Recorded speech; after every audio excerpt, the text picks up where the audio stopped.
Di video ini kita akan belajar bagaimana rem cakram pada motor Anda dapat bekerja. Rem cakram sendiri digunakan pada hampir setiap motor yang diproduksi saat ini. Alasannya rem cakram itu sangat pakam. Dan untuk mendapatkan pengereman yang pakam itu, kita cuma menekan tuas rem dengan tenaga kecil saja. Lalu bagaimana cara rem cakram bisa melakukan pengereman dengan pakam meski dengan penekanan yang kecil?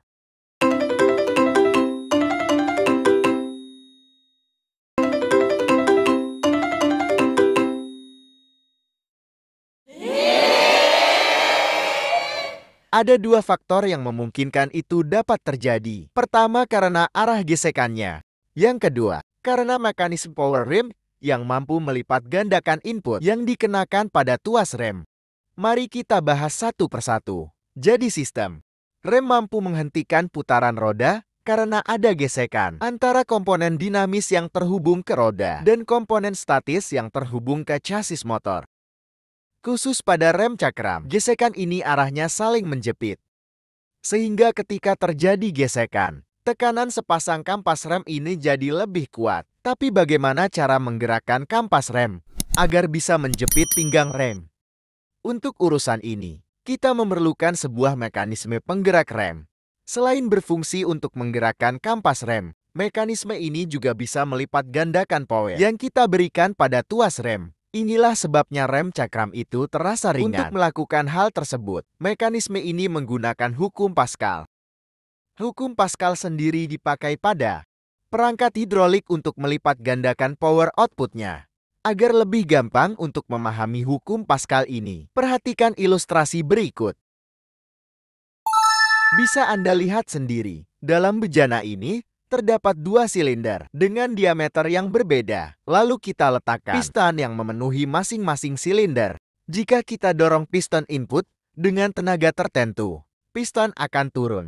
Saat piston turun, itu akan menekan fluida di dalam silinder dengan tekanan tertentu. Sesuai hukum Pascal, tekanan input sama dengan tekanan output. Itu artinya fluida akan mendorong piston. Output dengan tekanan yang sama dengan tekanan input. Namun karena diameter pistonnya berbeda, maka tenaga yang dihasilkan juga berbeda. Seperti pada ilustrasi ini, diameter piston output jauh lebih besar, sehingga tenaga yang dihasilkan pada piston output bisa berlipat ganda daripada tenaga yang diberikan pada piston input.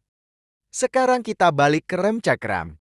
Kalau Anda sering lihat ada komponen kotak di dekat washrem, ini adalah reservoir dan silinder input. Reservoir berfungsi untuk menyimpan minyak rem. Sementara di dalam silinder input, terdapat piston yang berfungsi untuk menekan minyak rem.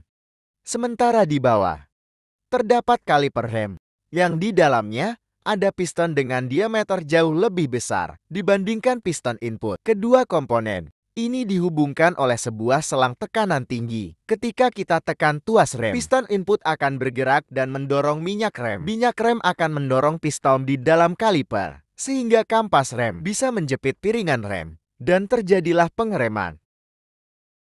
Sebenarnya cara kerja rem cakram itu cuma seperti itu, tapi mungkin ada yang masih bingung.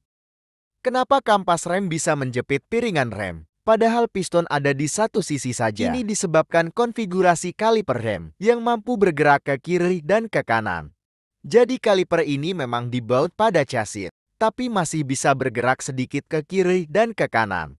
Sehingga cukup satu sisi piston itu sudah bisa menghasilkan gerakan yang menjepit piringan rem.